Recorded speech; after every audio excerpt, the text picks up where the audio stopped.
Officer, এই হারামজাদাকে ধরলেন, কিন্তু এদের বড় একটা গ্যাং আছে, ওদের কি করবেন? আমাদের অভিযান অব্যাহত থাকবে। কথা দিচ্ছি, প্রত্যেকটা কালপিটকে ধরা হবে।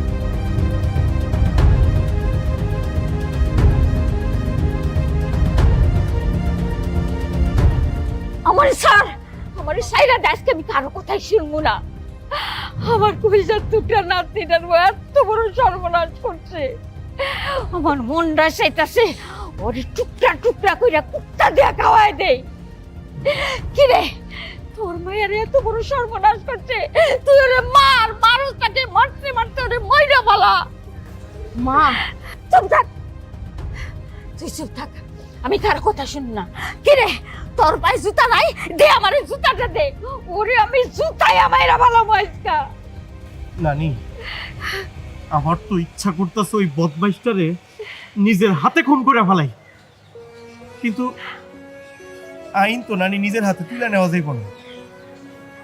অফিসার, আপনারা দেখেন, আমরা চাই এই অপরাধী সর্বোচ্চ শাস্তি হোক, আমরা ওর ফাঁসি চাই। মা, মাগো, সুজন তো ঠিকই কইছে।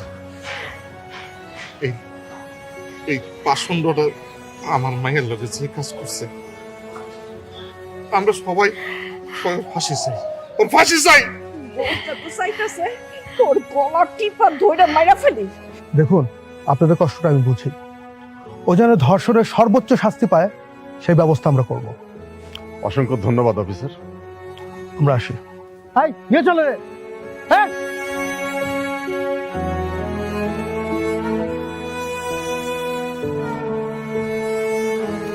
আপু হসপিটাল থেকে কল করেছিল। হ্যাঁ, আমার সঙ্গেও কথা হয়েছে। আমরা আজকে হসপিটাল থেকে মেলিকে বাসায় নিয়ে আসব। আর আপনাদের আমাদের সঙ্গে যাওয়ার দরকার নাই, কারণ আপনাদের উপর দিয়ে অনেক ধকল গেছে। আপনারা বাসায় গিয়ে ফ্রেশ হয়ে রেস্ট নেন, ঠিক আছে? আমি আর সুজন হসপিটালে গিয়ে মেলিকে নিয়ে আসছি, ঠিক আছে? চলো।